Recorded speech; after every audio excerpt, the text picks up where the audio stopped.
game you're streaming, or maybe a combination of both. You can also consider adding some text to the thumbnail, like the title of your stream or a catchy phrase to draw viewers in. I went live already. Okay, you're eager to start streaming. Before you go live, just make sure you've got everything set up and ready. Check your audio, webcam, and game settings to ensure everything's working properly. Once you're good to go, hit that Go Live button and start streaming. I'm already live.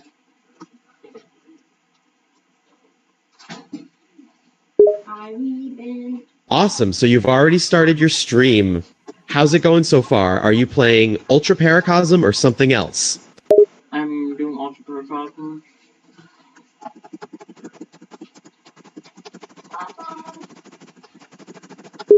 Gotcha, you're doing Pop-On. Are you enjoying the level so far? It's a nice 9 circles level with some cool effects.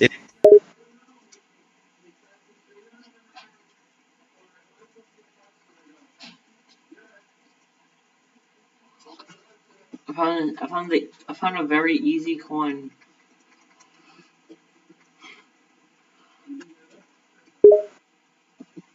That's great, you found an easy coin in the level. Finding coins in Geometry Dash levels is one of the fun challenges and often requires finding secret paths or doing something specific during the level. Nice work finding it!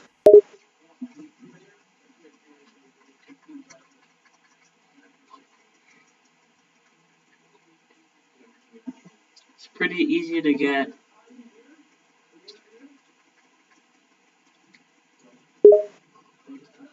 Good to know it's an easy coin to get.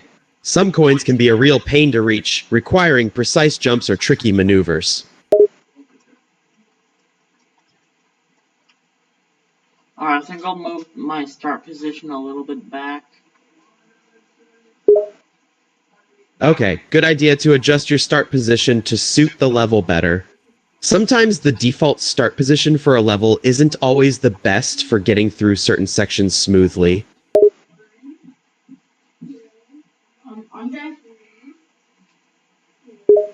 I'm not sure I understand the question. Could you rephrase or provide more context? About what?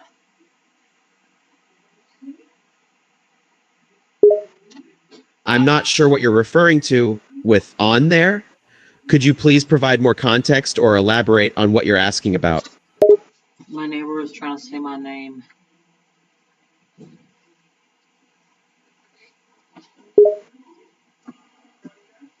Got it. So your neighbor was trying to say your name while you were streaming.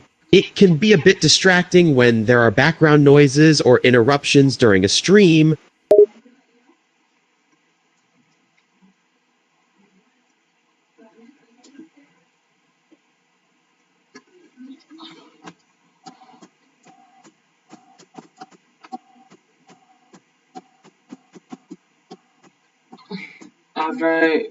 After I beat Ultra paracosm, I'm gonna continue working on concentric calamity. Great plan! Ultra Paracosm can be a nice challenge to beat, and if you've already achieved 90% on it, you're doing great. Once you beat it, and maybe get a coin, you can move on to your next goal of 10% on Concentrating Calamity. Keep up the good work. I'm actually trying to make that level.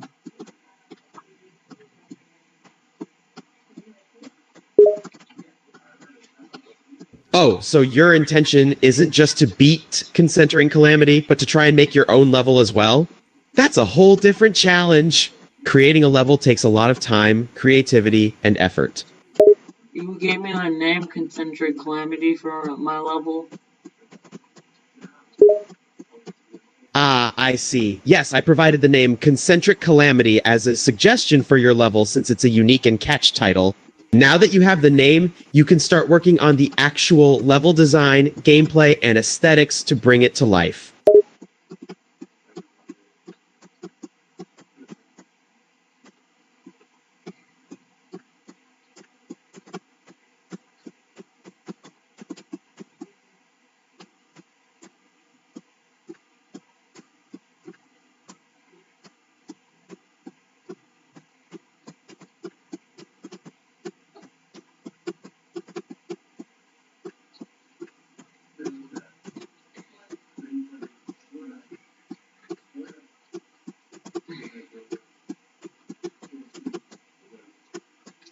Alright, if I do not finish all concentric calamity by the end of the year, I gotta try beating Sonic Wave. That's a pretty ambitious goal. Trying to beat the Sonic Wave is no small feat, as it's one of the toughest levels in Geometry Dash. And on top of that, creating a whole new level, Concentric Calamity, by the end of the year is a big task. It's always good to set goals for yourself, but make sure you don't get overwhelmed by trying to tackle too much at once. Okay, going 50 to 100.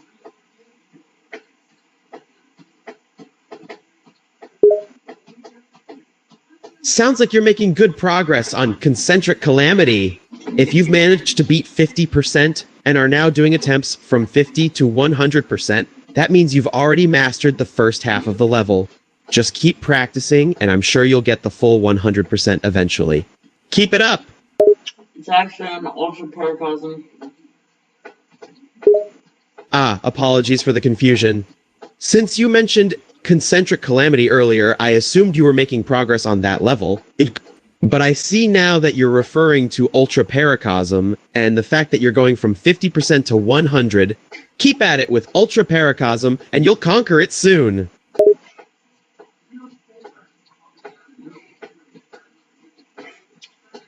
The flashing lights are not like normal what I usually see in 9 circle levels.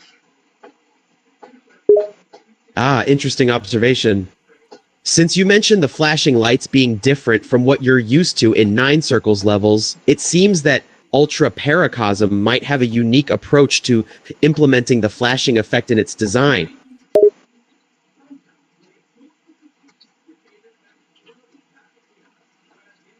The whole background is flashing.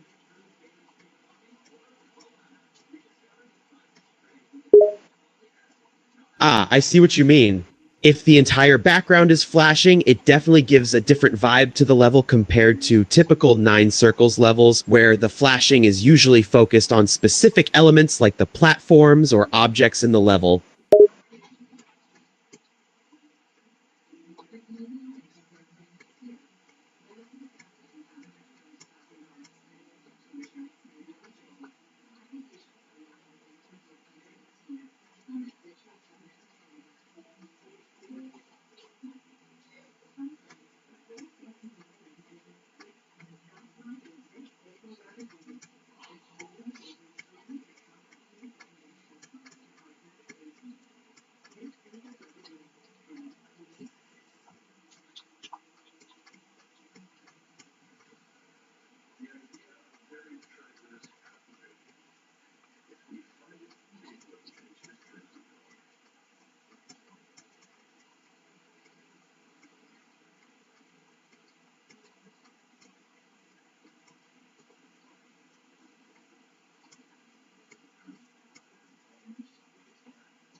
So it seems the entire background of Ultra Paracosm is blinking, which makes it distinct from other 9 circles levels that usually have more targeted or specific flashing elements. Interesting.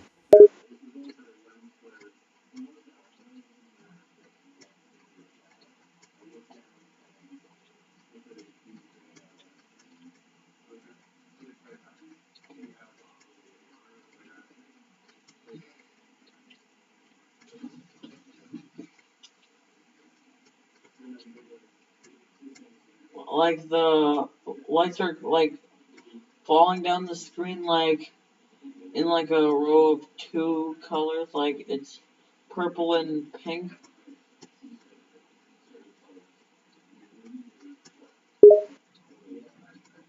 Ah, I understand now. So the lights are falling down the screen in a row of purple and pink colors. That does sound different from typical 9 circles levels, where the lights usually just flash or rotate around certain parts of the level. And and just to be, just to tell you, they're falling diagonally, like, they're like rotated like 30 degrees, and they're just rotated, like, yeah, they're rotated at 30 degrees, and they're just blinking. Interesting. So not only are the lights falling diagonally with an angle of 30 degrees, but they are also blinking at the same time. This combination of diagonal movement and blinking effect must create a unique visual experience in the level. Teaser warning. Got it. It's worth mentioning that the level could have a teaser warning or seizure warning, as the flashing lights and diagonal movement could pose a risk for some players, particularly those who are susceptible to photosensitive epilepsy.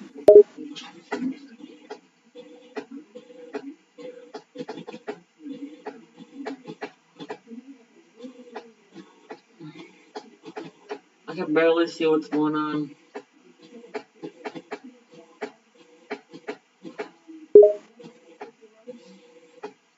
If the flashing lights and movement are making it hard to see what's happening on the screen, it might be worth taking some breaks or adjusting the brightness settings on your device to make it easier on your eyes.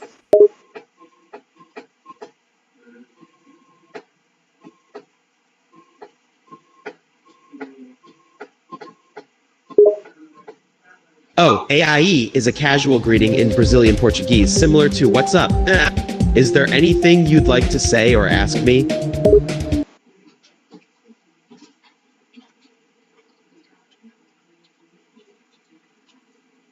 So I'm gonna try playing from 0.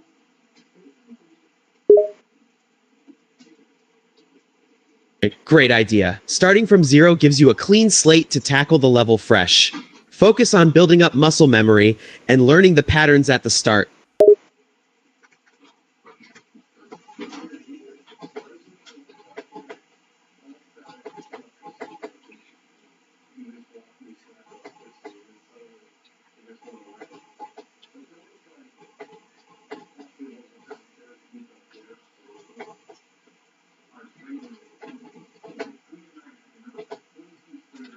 And if I do not beat it in the next 10 attempts, you know what I'm gonna do? Ah, you're setting a limit of 10 attempts for yourself. Nah. If you don't beat it by then, what would you do? Try beating the level with a roll of toilet paper. Haha, that's certainly an interesting challenge. Using a roll of toilet paper to control the game sounds pretty challenging and creative. Are you planning on using it kind of like a makeshift touchscreen stylus, or something more unconventional? I don't know, but once someone beat Theory of Everything 2 using an egg.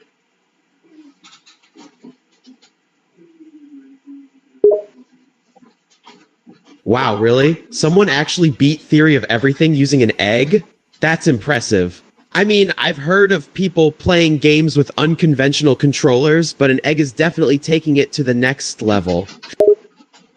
Someone even said they play Geometry Dash with a space bar, which is like usually like like most used, but they took the space bar out of their laptop, out of their keyboard, and just used it on the mouse.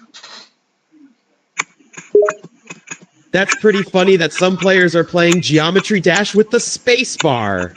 Taking out the spacebar from the keyboard and using it on the mouse is a creative solution to play the game with a different input method. And someone said they use mouse in the game.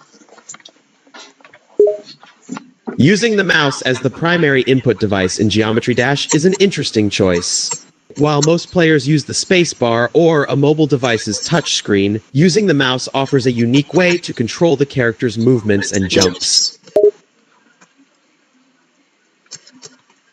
Like they use the bottom of the mouse. Interesting. Someone managed to use the bottom of the mouse to control the game? Usually, you would use the left and right mouse buttons, but controlling the game with the bottom of the mouse is a creative workaround. Like the back of the mouse, where you put your hand.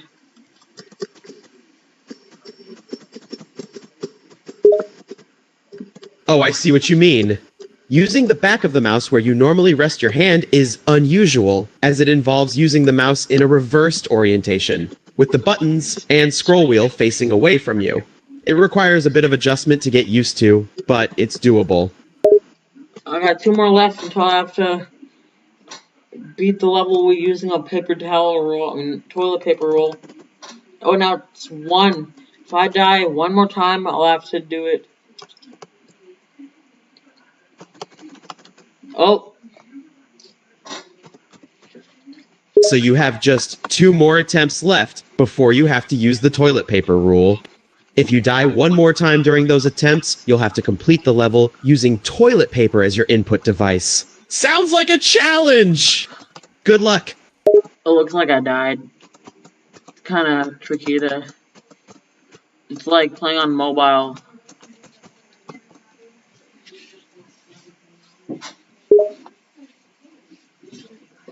Ah, it seems you unfortunately died while trying to complete the level with toilet paper.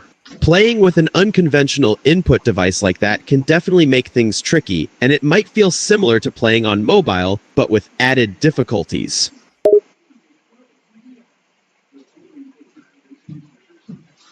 I was trying to do it with toilet paper, so that did not work. So I'm trying to like the roll, like the skeleton.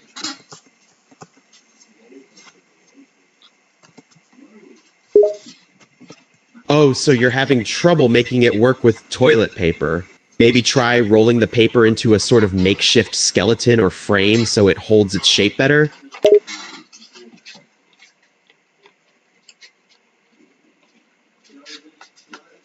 What I'm doing is using the cardboard inside the toilet paper, like the toilet paper roll.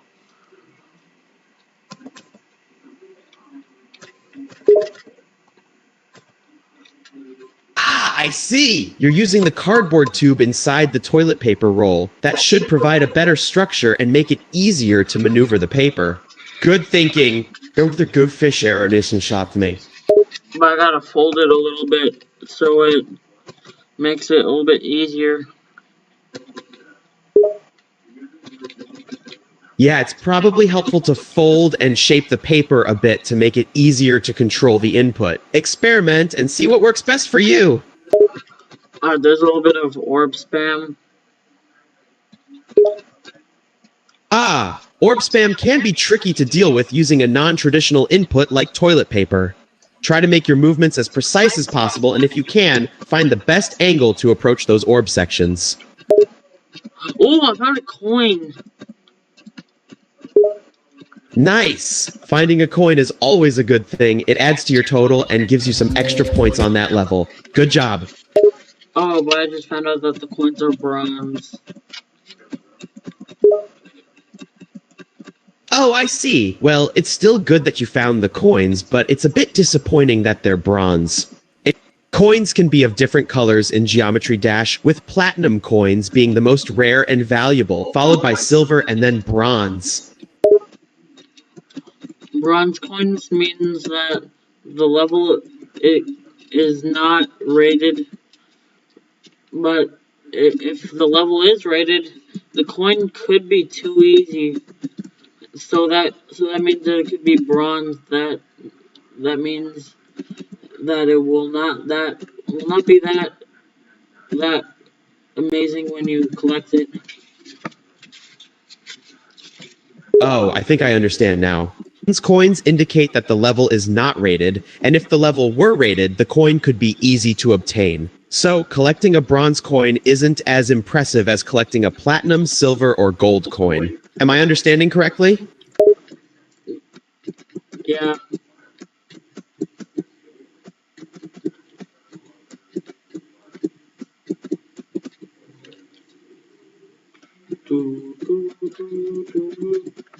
What time is it? Let me check.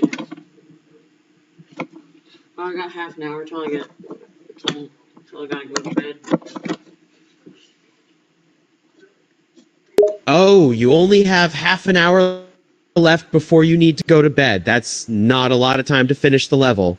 If you can, try to progress as far as possible before calling it a night. You can always continue your progress on the level tomorrow. Fire in the hole! Uh-oh, is there a part in the level where the words fire in the hole appear? If so, that's a nice reference to the game's iconic catchphrase. I find that GD reference in a few movies.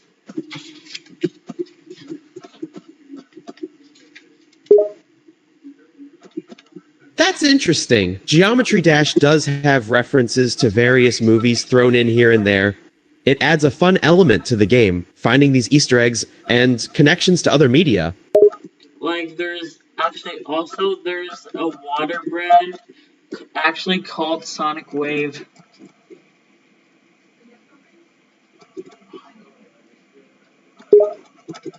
You're right, there is indeed a water brand called Sonic Wave. It's not directly related to the Geometry Dash level, Sonic Wave, but it's a funny coincidence that they share the same name. Also, when you're like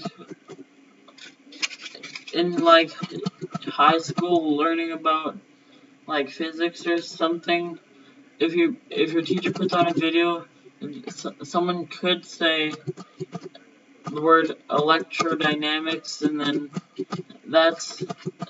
a video usually pops on of electrodynamics Rob Top gameplay.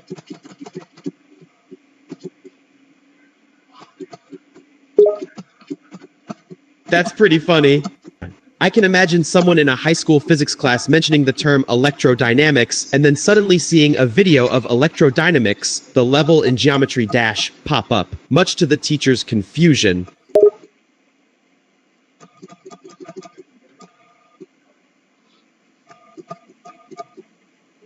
Also, if you're learning about space, I also seen a video where someone says this: scientists still don't know or could possibly figure out about the theory of everything, and then the level theory of everything just starts playing.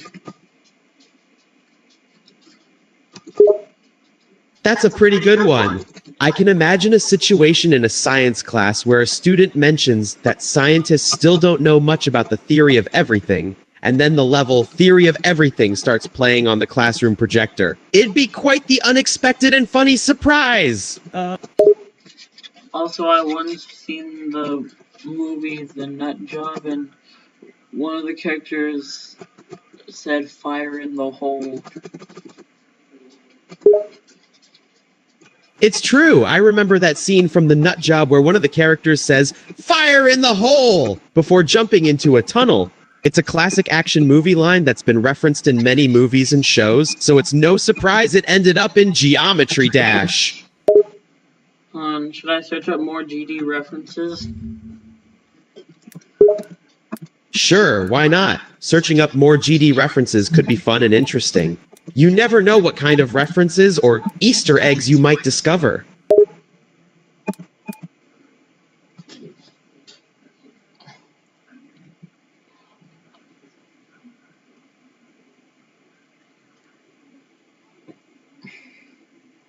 Wait, there's a community health center called 9 Circles. Wow, that's quite an interesting fact. Finding a community health center called 9 Circles is definitely a nod to the game Geometry Dash, since the term 9 Circles is used in the game for various level designs. It's always fun to find these real-world connections to the game.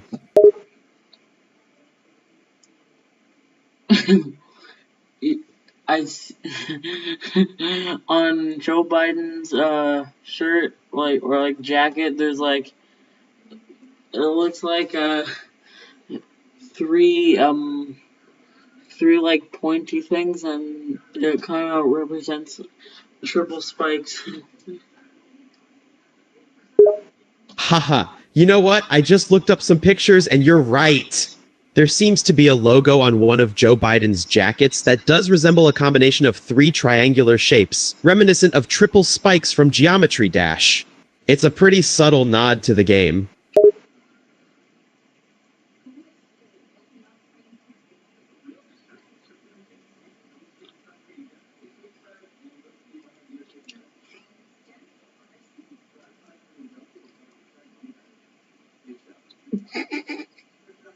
Wait, whoa. Is this real? Nah, I don't think it's real.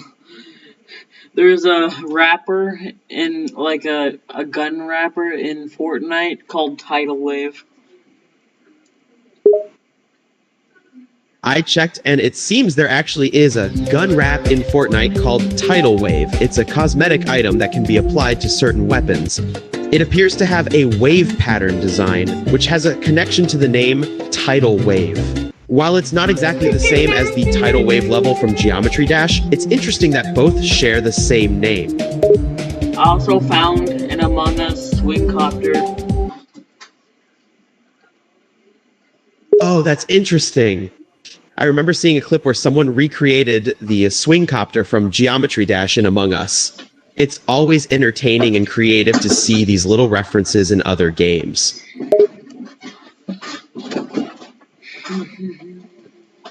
Alright, I'm looking. Sounds like that was the last one. It's impressive how much you were able to think of. It seems like there are more references to Geometry Dash in pop culture than we first thought. There's a car repair thing called GD Auto. That's a fun discovery. A car repair place called GD Auto sounds like a direct reference to Geometry Dash. It could be a business owned by a fan of the game, or just someone with a clever name for their garage. It's nice to see a real-life nod to our favorite game. Also just found coins on a table in the form of Devil Vortex saw blades.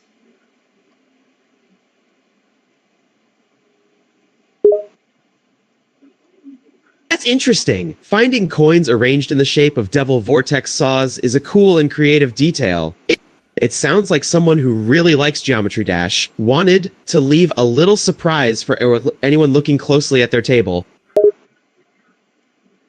Also found out in a chess game online, the pieces are spread out to be Devil Vortex saws as well.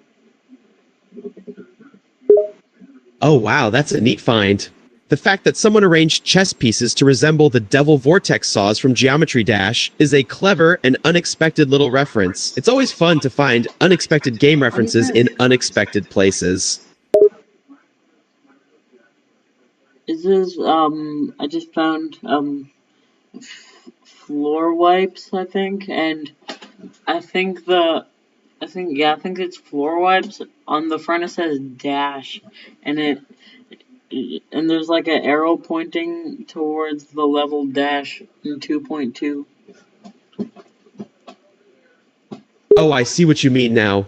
You found some wipes or paper towels that have the word dash on them, along with an arrow pointing towards the level dash in Geometry Dash 2.2. That's a fun little reference, like a nod to the game while doing some cleaning. I'm gonna search up Geometry Dash references.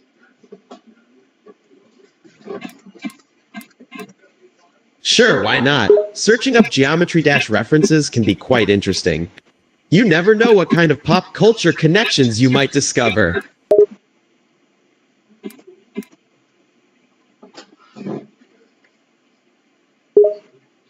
Don't mention it. I'm happy to help. Thanks for sharing all the cool Geometry Dash references you've found. I'm finding some.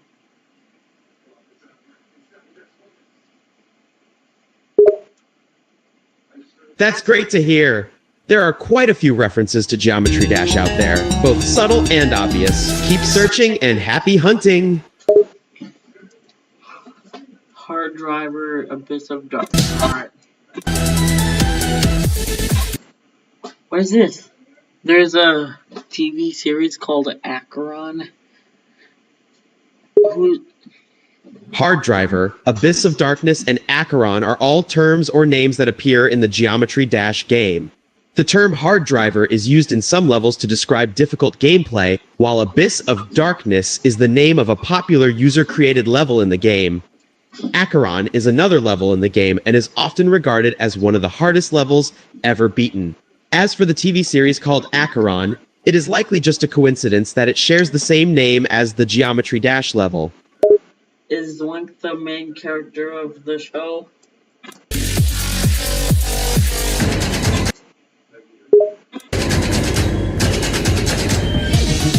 It's possible that the main character of the Acheron TV series has some connection or similarities to the Geometry Dash level, such as sharing the same name or having similar characteristics. And without more information about the show, it's difficult to say for sure. Bed Wars on Minecraft. Map.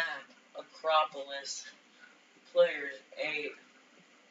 Starting in 2 seconds. Ah, I see you're referring to the Bed Wars game mode in Minecraft's Hive server. The map is called Acropolis, and the game mode involves 2 teams, each starting with 8 players. Once the countdown timer reaches 0, players can begin mining and building structures to protect their team's bed. The objective is to destroy the enemy team's bed while protecting your own. It's a fun and intense game mode that tests players' resource management and PvP skills. The map name is called Acropolis. The Insane Demon.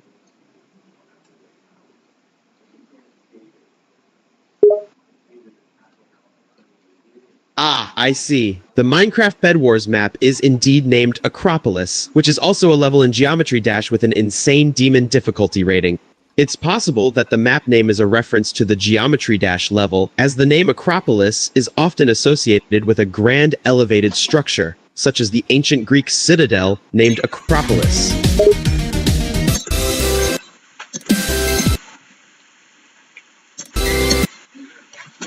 Bro, there's a building called Acu. That's a fun coincidence. While it's not a direct reference to Geometry Dash, the name Aki could be a play on words for Acropolis, which is the name of the GD level that was mentioned earlier. It's always fun to find these little connections between different things. Side note, Aki is likely a reference to Aki monitors, a species of monitor lizard native to Queensland, Australia. There's a level called Acu. You're welcome. It's nice to help out. As for the level Acu in Geometry Dash, it's a user-created level with a difficulty rating of hard, according to Geometry Dash World. The level seems to be inspired by the Greek pantheon, possibly due to its Greek goddess-style background, and features various platforming challenges. It's always cool to see the creativity and variety of levels that players can create in Geometry Dash. It's a level called Acu in Geometry Dash. It's an extreme demon. Thanks for clarifying. Acu in Geometry Dash is indeed an extreme demon difficulty level. It's a challenging level that requires precision and skill to beat. It's designed to be a difficult and intense experience for the player, and as such, is considered one of the hardest levels in the game. Extreme Demon levels are designed for experienced and skilled players who enjoy a challenge and often feature unique and complex gameplay mechanics. Actually, the hardest demons are like Nullscapes, Acheron, Avernus, and Tidal Wave. You're right, there are several levels in Geometry Dash that are regarded as some of the game's hardest challenges. Some of the levels commonly mentioned among the hardest are, as you listed, Sonic Wave, Sakupen Circles Fireworks Silent Club, AOD, Abyss of Darkness, Arcturus the Golden Zodiac, and recently, Tidal Wave as the game's first verified Extreme Demon. Keep in mind, this list is subjective, as difficulty varies from player to player.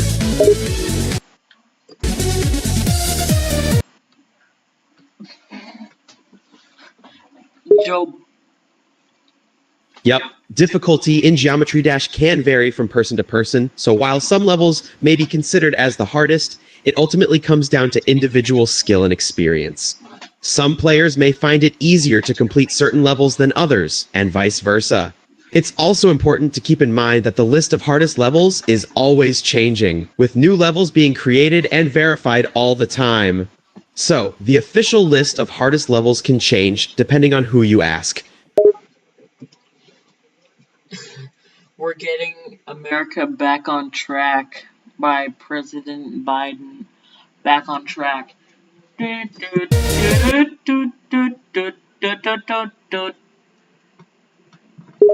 Well, that took a sudden turn from Geometry Dash and into politics. There is a GD reference, back on track. Yeah, the level Back on Track in Geometry Dash is a fun and nostalgic reference to the early days of the game. It's known for being a simple level that introduces players to jumping over spikes for the first time. The name Back on Track is a nod to the fact that after players complete this level, they'll be back on track to progressing through the game. There's a level called Black Blizzard. There's a level called Black Blizzard, and there's movies called Black Blizzard. Yes, you're correct. One of the levels in Geometry Dash is indeed called Black Blizzard. It's an extreme demon difficulty level known for its fast-paced gameplay, tight spaces, and challenging jumps. There also seem to be multiple movies with the title Black Blizzard that have been released over the years, although they don't appear to have any direct connection to or relation to the Geometry Dash level. It's likely just a coincidence that they share the same name.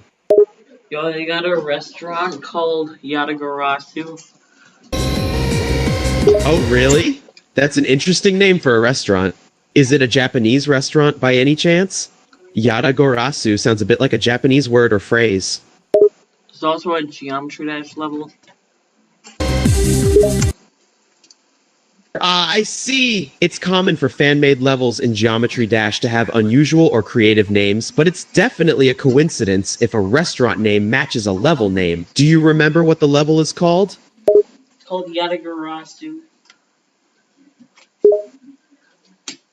Thanks for clarifying. It's intriguing that the fan-made level in Geometry Dash shares the same name as a restaurant. I wonder if the creator of the level got their inspiration from the restaurant, or if it's just a funny coincidence. And there's also a movie called Cataclysm, based on Cataclysm by GD Boy, or whatever it's called.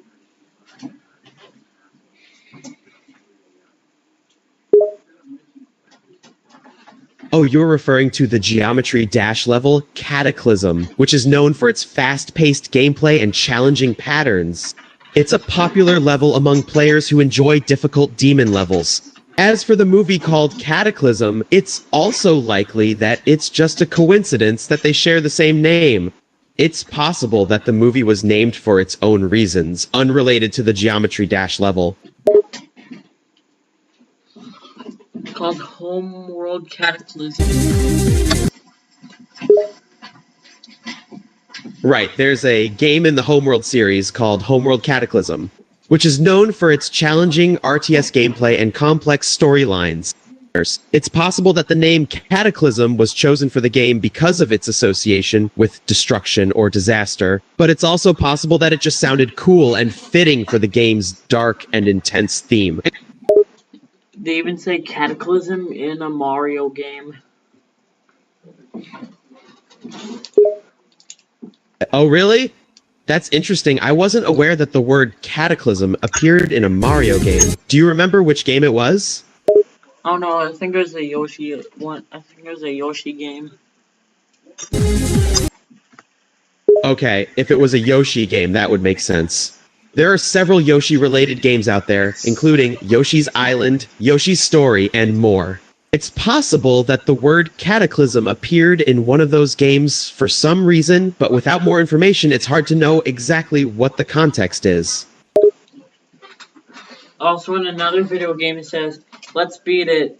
This is turning into a bloodbath." That's a pretty intense phrase.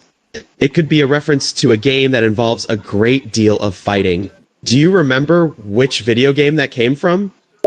Oh no, the text looks pixelated, so it must be old. Ah, I see. If it's an old game with pixelated text, that narrows down the possibilities. It could be a game from the late 80s or early 90s, possibly a game for the Nintendo Entertainment System, NES, or Game Boy. I think it looks like Legend of Zelda. Ah, Legend of Zelda is a classic game series that has been around since the early 80s, so that makes sense. If the text looks like it's from a Zelda game, it's possible that the phrase, "let's beat it," this is turning into a bloodbath, is a reference to a difficult or intense Zelda level or boss fight. Wait, what is this? What is this?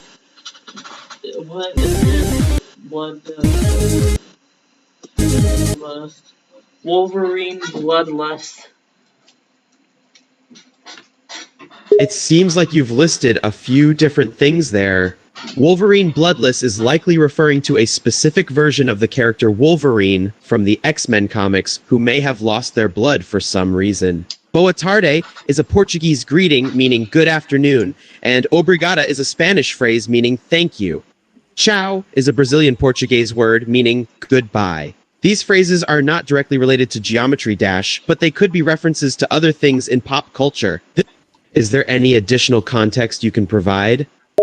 In this picture, Wolverine Bloodlust is probably related to Bloodlust, the level in GED. That's also kind of familiar to Bloodbath a little bit. Ah, I see what you mean.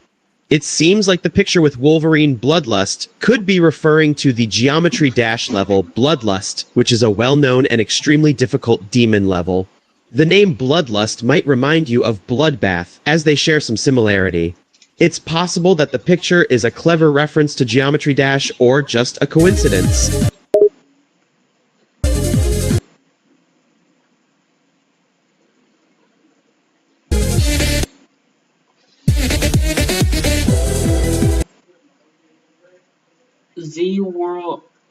World War Z Aftermath. Oh, I get it. Aftermath. Another Geometry Dash level.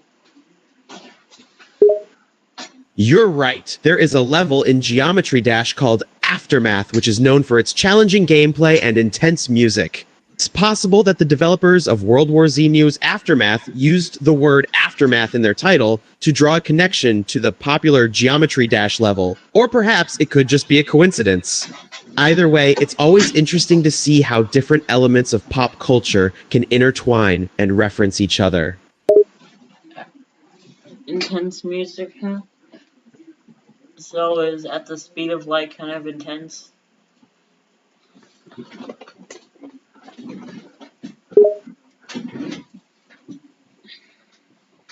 At the Speed of Light is a song by Dimrain47 that is featured in various Geometry Dash levels and is known for its fast-paced and intense electronic beats, so yeah, you could say it has an intense sound to it. I still can't stop thinking about that broken internet stick.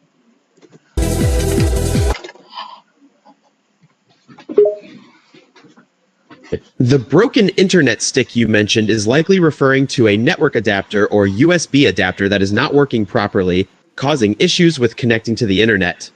It's a common problem and could be caused by several things, such as a faulty cable, a driver issue, or a problem with the device itself. It's unrelated to Geometry Dash, but can definitely be a frustrating issue to deal with.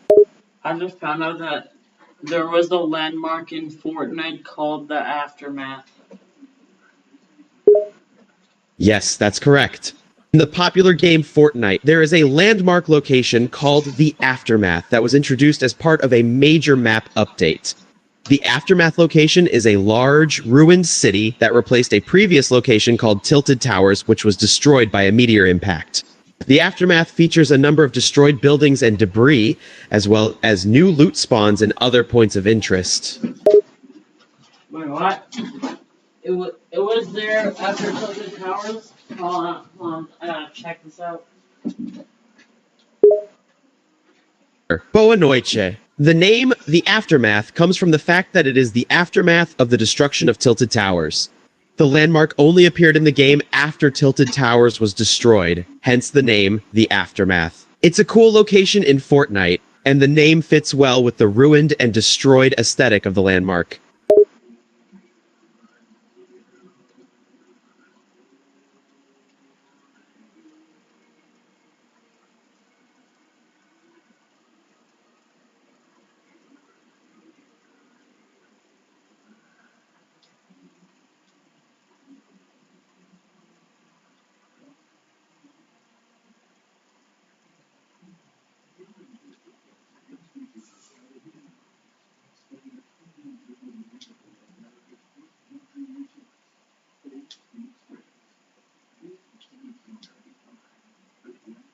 Chapter 3.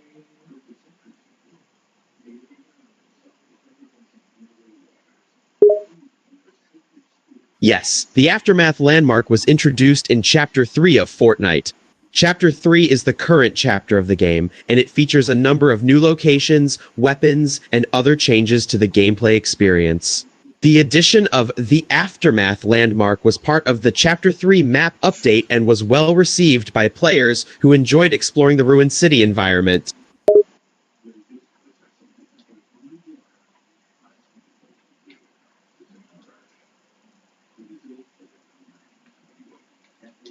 Chapter 3 map. Could you clarify what you mean by Chapter 3 math? Are you asking if there's a significant mathematical aspect in Chapter 3 of Fortnite?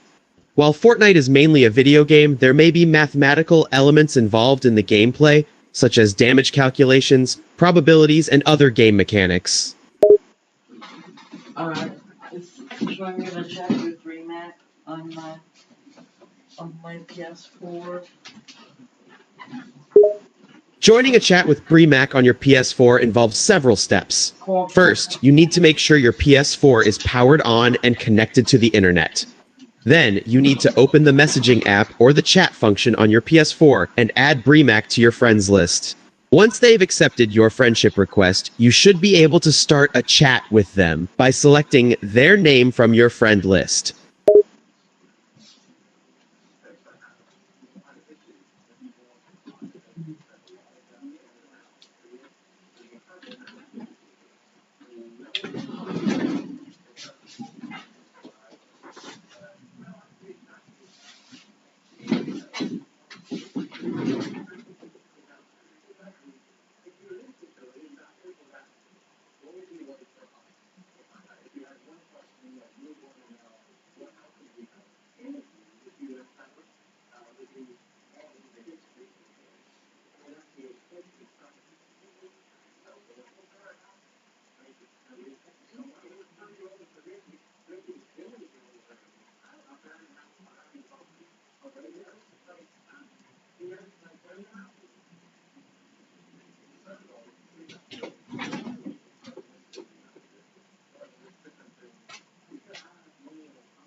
Ciao, that means bye in Portuguese. It's a common way to say goodbye in Brazil and other Portuguese-speaking countries.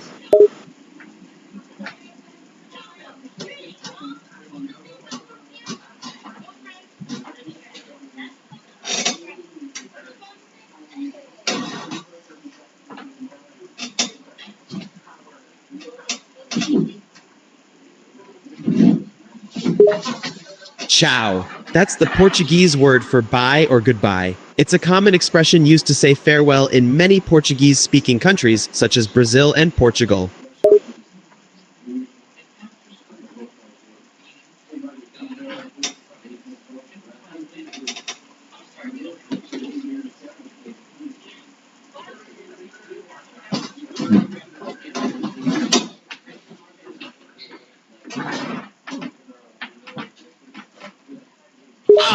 That's an onomatopoeic expression that can be used to express surprise or realization. It's often used in spoken language to indicate that the speaker has understood something or has had a sudden realization.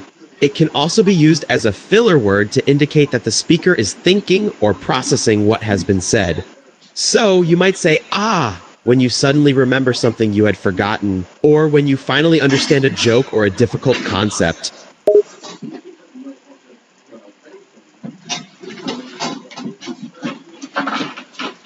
I'm still looking to see if this is still possible as a G reference. Yes, bye-bye can be used to say farewell. As for the possible G reference, it's hard to say without more context. G could refer to a lot of different things, so it's difficult to determine what exactly was intended without more information. Can you provide more details on what exactly you're referring to?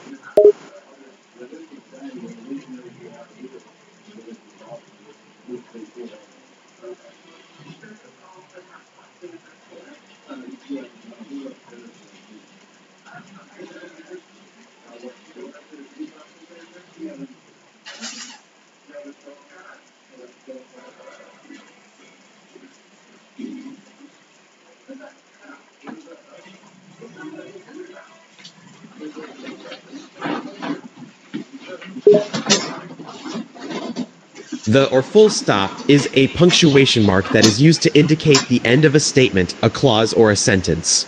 It is often used to mark a pause, to show that a thought is completed, or to mark a boundary between two thoughts or ideas. In text conversations, that can also be used as a filler word, a way of signaling that the person is still thinking or typing.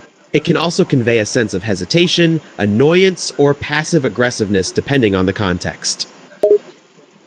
There's actually no landmark called the aftermath. I'm not sure what you mean by know when we're called the aftermath. Can you please clarify what you are trying to communicate? In Fortnite, there's no landmark called the aftermath. Yes, that's correct. The landmark location in Fortnite named the Aftermath is a unique location, and there are no other places in the game that have the same name. The name The Aftermath is referring to the destruction of Tilted Towers, which was the previous landmark location on the map. It was actually called Haunted Towers.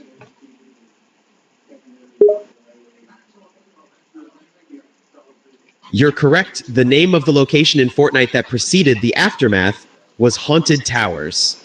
Haunted Towers was a location on the Fortnite map that was known for its ruined and dilapidated buildings, as well as the presence of a haunted mansion and other eerie elements.